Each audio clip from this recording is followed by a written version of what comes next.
Yes, our God is a mountain mover, and you know what? He's still moving mountains every day. And the good news is He can move your mountains too. Hi there, this is Chuck Cooper, host of It's a God Thing radio program. Thank you for joining us today. We sure are glad you're here. You're about to listen to some awesome interviews with believers in Jesus Christ who will tell you how God has revealed and proved Himself to them by moving mountains they were unable to move by themselves. They say that their stories can only be described as a God thing. Ready for a real blessing? Alrighty then, let's do this God thing.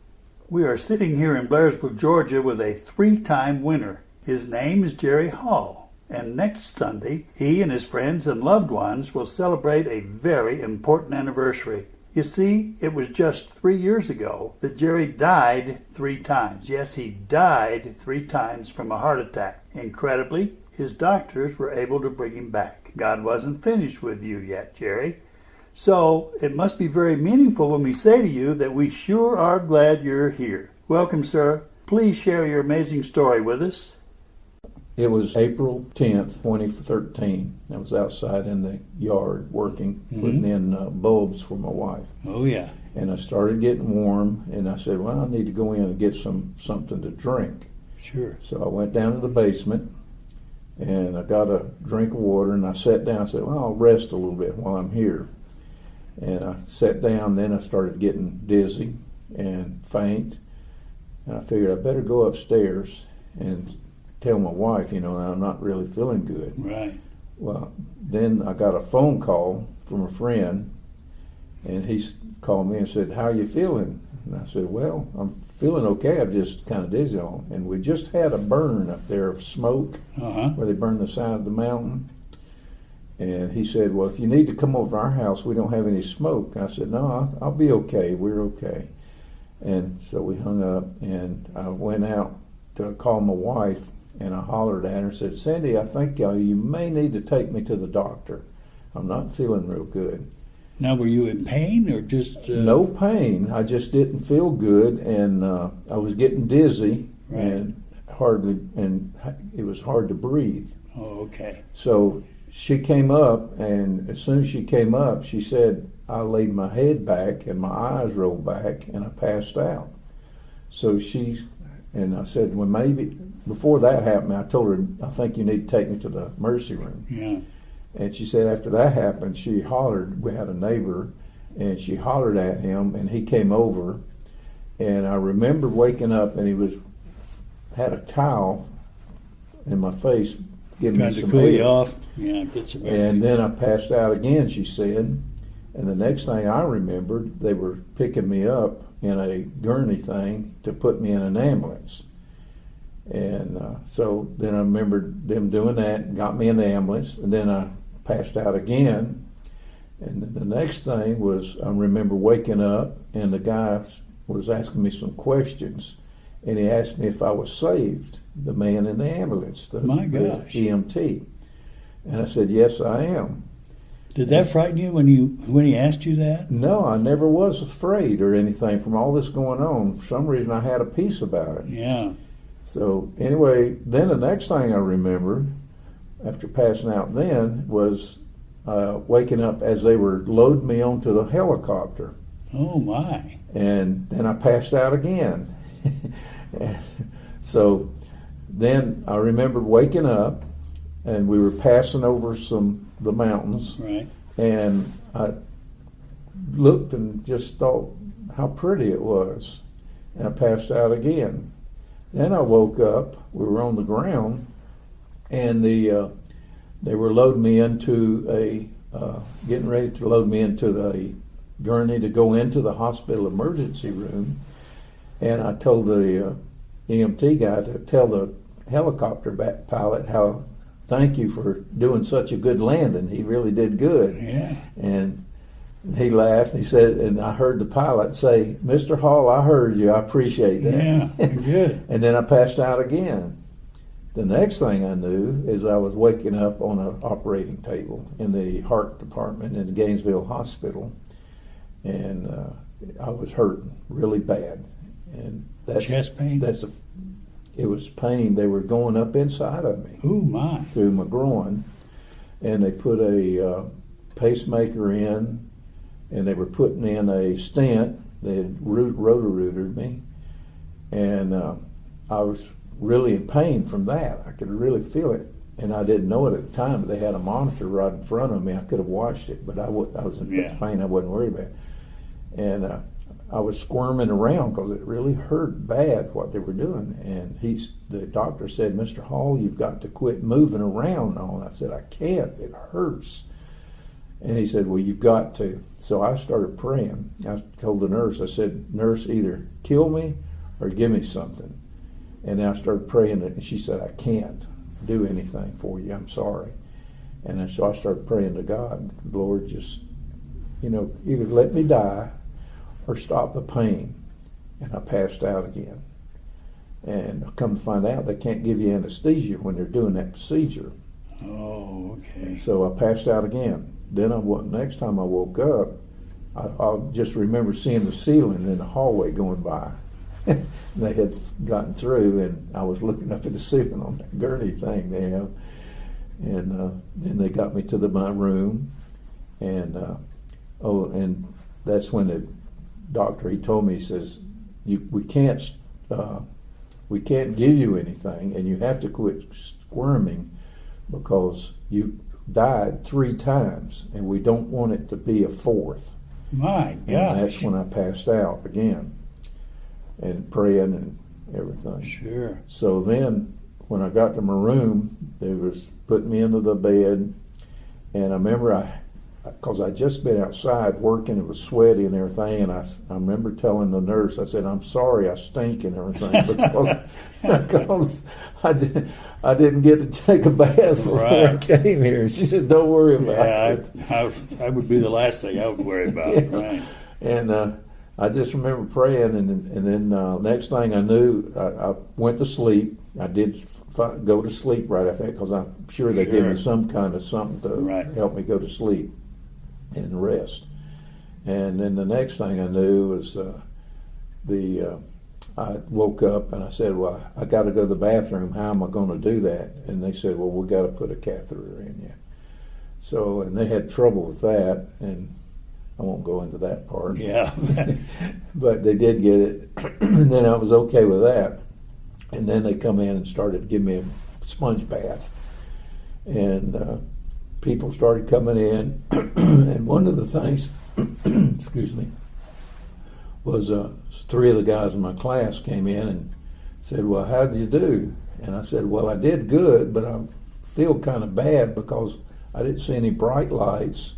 I didn't see Jesus, and like anything like that." And they said, "Well, as long as you didn't see smoke, you're okay."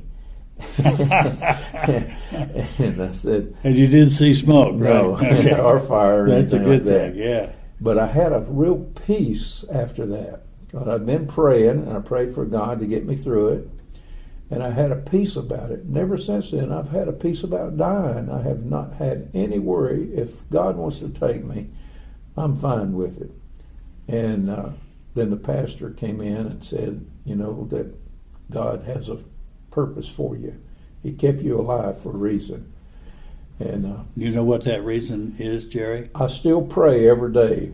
I do things that I probably wouldn't have done, like helping work at the church and different things, and with Feed the Hungry, because I really don't know what it is that he wanted me to do. And I still feel he has a purpose for me. It's been 2.5 years now. And so I just pray every day, "God, show me what it is you want me to do." And he may just expect me to do something. And I pray for wisdom to know what to do when he's ready for me to do it. So, Jerry, had you had heart issues before this? I had no issues of any kind that I knew of. And I did have a high blood pressure.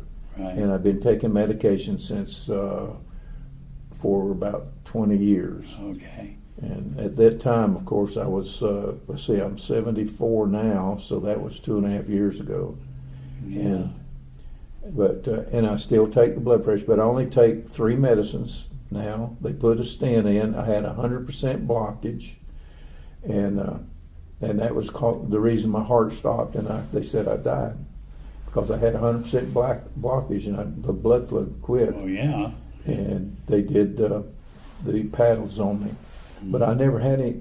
I've heard that sometimes when they do that, you have pain in your chest from that. Well, I never had any pain from that or anything. That's the one thing the Lord saved me from. He knows I'm not good at pain.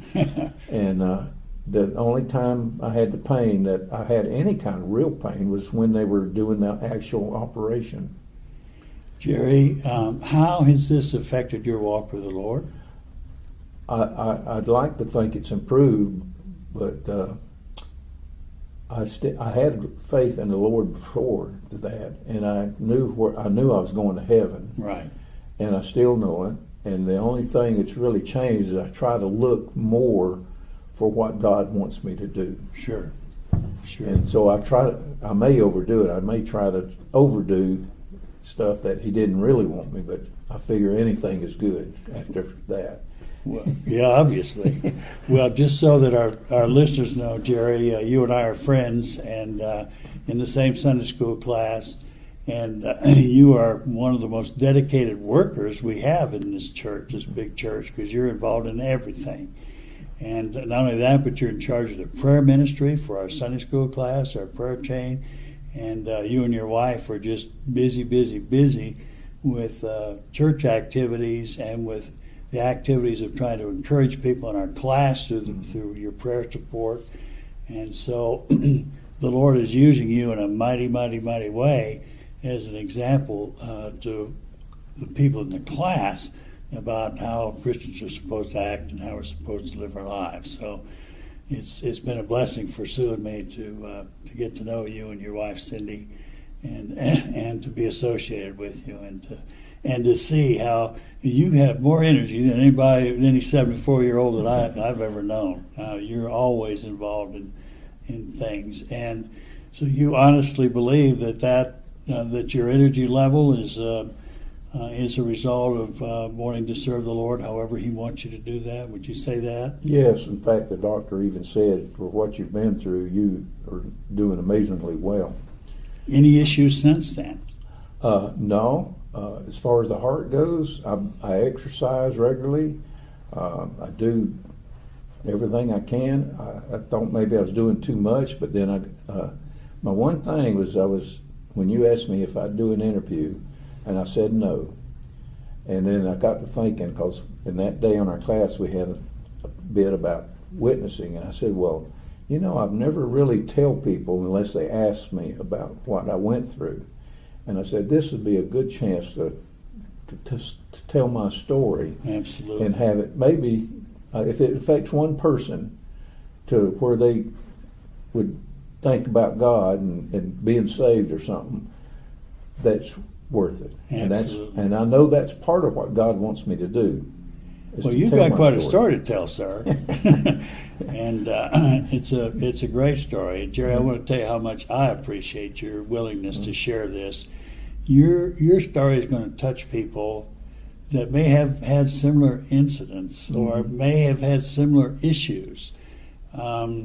And to hear your strong voice and your strong conviction about serving the Lord, because you know that He saved you for a reason, right? And you're trying to do everything you can to fulfill that reason that He has for you. So, Jerry, I really appreciate it. You're a great friend and a great example to Sue and me. So we appreciate you. There is one other caveat. Okay. When I was in the hospital, I kept praying, Lord, let me meet somebody that needs to hear me or something, or anything you want me to do. Well, there was a nurse, a black lady, and I told her I was saved, and she said, oh, I'm so glad to hear that and everything. And she said, and I said, if you have any prayer requests or anything, let me know, and I'll be glad to pray for you. And she says, well, I do have one. She said, my son is not saved, and I need prayer for him.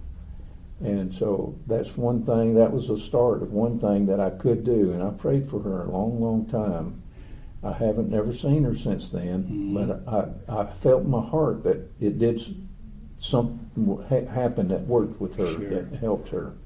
So that was the start of trying to do things that I figured the Lord. And then one other thing that amazed me, Jerry, and I failed to mention this a second ago, but that it's sort of unusual for an attendant in an ambulance asking a person if they're saved.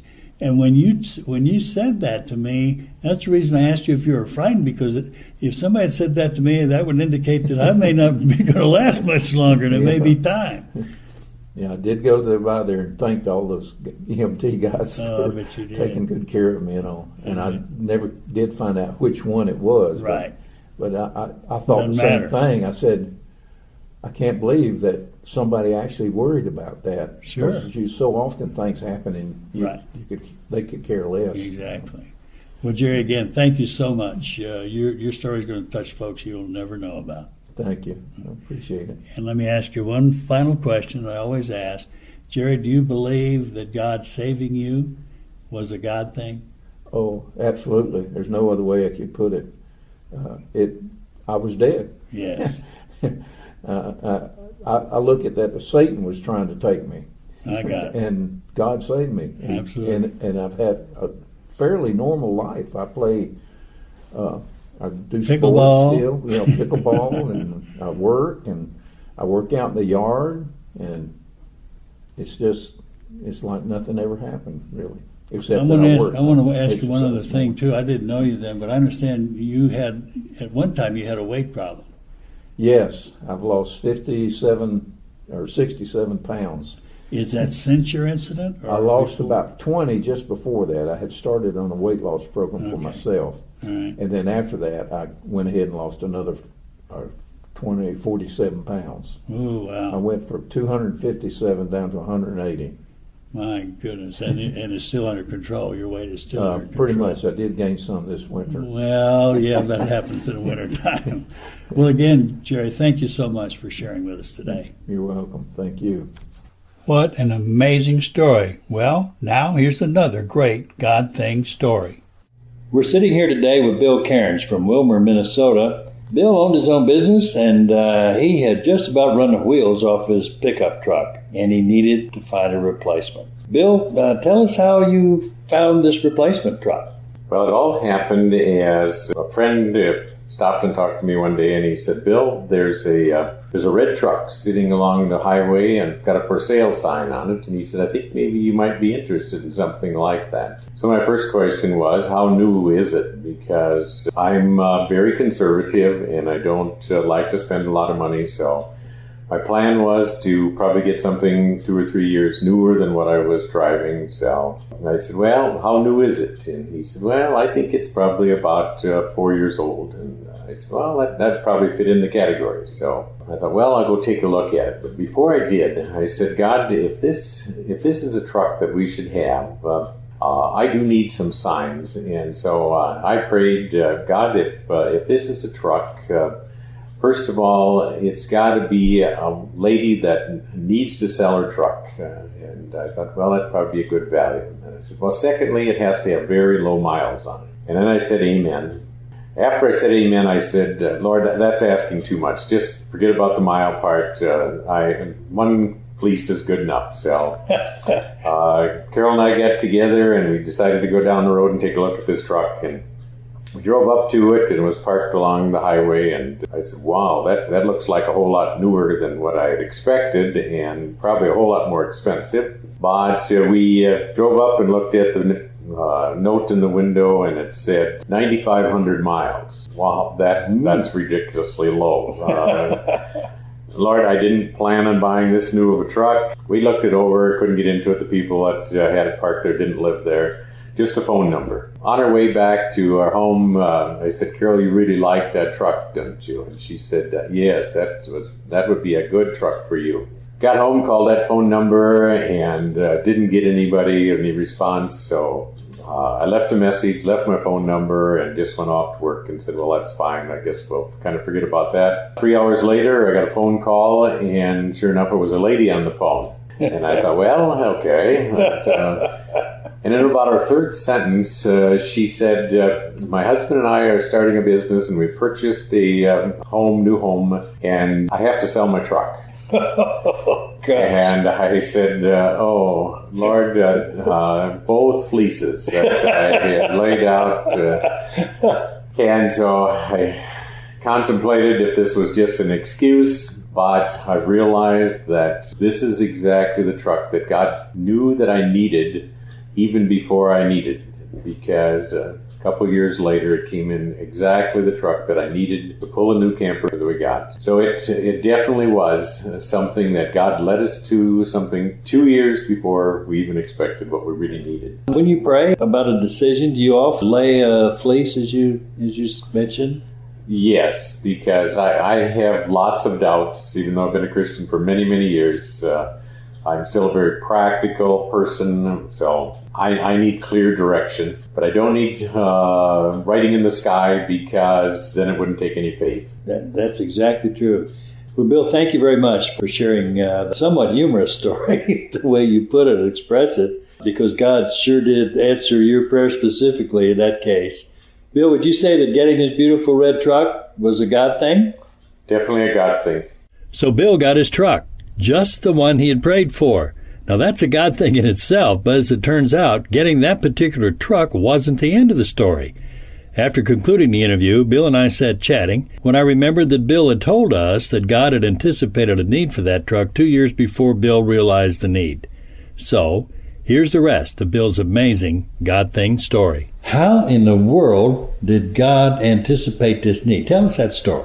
Well, it all started out on a Sunday afternoon when a group of sowers, as we were working on a project in Arizona, decided that we just needed to have an outing. So there was a RV show. Several men, we got together and we went to the RV show. The men went one direction, the ladies went another direction. Carol came home, Carol's my wife, and she came home and she had picked up a brochure, not really shopping, but it was a brochure on a camper, and she dropped it off in the house, and we were camping at the time. That evening, I picked it up, looked at it, came through a floor plan in the camper and said, Carol, someday this would be the type of camper that we should have for doing the solar projects and the type of lifestyle that we have. But what we have at the present time, it's very adequate, so we won't worry about it. So I just laid down the brochure and didn't think much more about it. But of course, later in the evening, I got on the computer and I said, I wonder if a camper like that might just be for sale on eBay. And so I looked and searched, and sure enough, there was a camper, RV, fifth wheel camper just like that. And it had a damaged roof and a few other problems because it had been through a windstorm. Bill, was it the same floor plan? Exact same floor plan, exact same model number. Everything was identical to what I was looking at on that brochure. And this was a couple hours later after you looked at the brochure, you're now on your computer, just wanted to check it out, just plain out of curiosity. Just out of curiosity, I thought, I wonder what something like that would be selling for. Sure. And the bid at the time was about 1/10 of retail price. And I thought, God, is this something that you have in mind for us?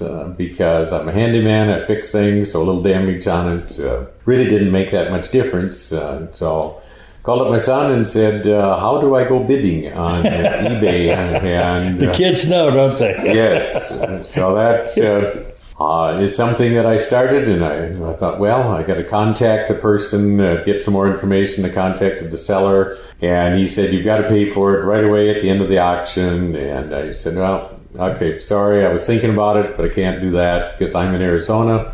You're in Ohio, and I bank in Minnesota, so that's impossible. So I just hung up and told Carol, well, I guess that's the end of that. And then I prayed and I said, God, it's all in your hands. If this is to be, it's all up to you, because I have no control of how to pay for this over the air or through the mail and that fast. And lo and behold, the next day the seller called and he said, I think we could make some kind of arrangements if you become a successful bidder. Oh my gosh.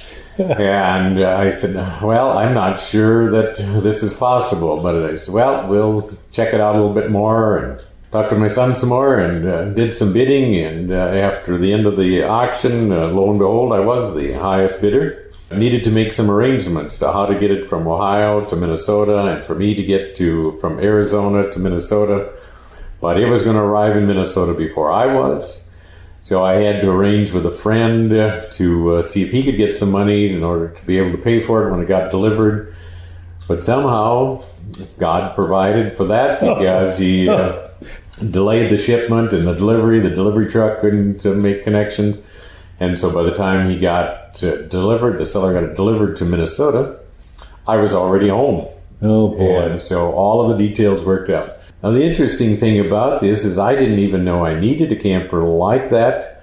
But 2 years later, another sower friend said, how about going to Alaska? And so that was going to be 6 months, and our old RV would not have made it to Alaska. And we worked on a solar project in Alaska and was on the road for 6 months. And it was exactly what we needed. Since that, we oftentimes live in it up to 9 months at a time. Oh, boy. And that was not in our plans, but God knew what was going to happen in the future, and He provided for us even before we knew it. What a great story, Bill. You mentioned Sowers. Would you tell our listeners a little bit about that organization?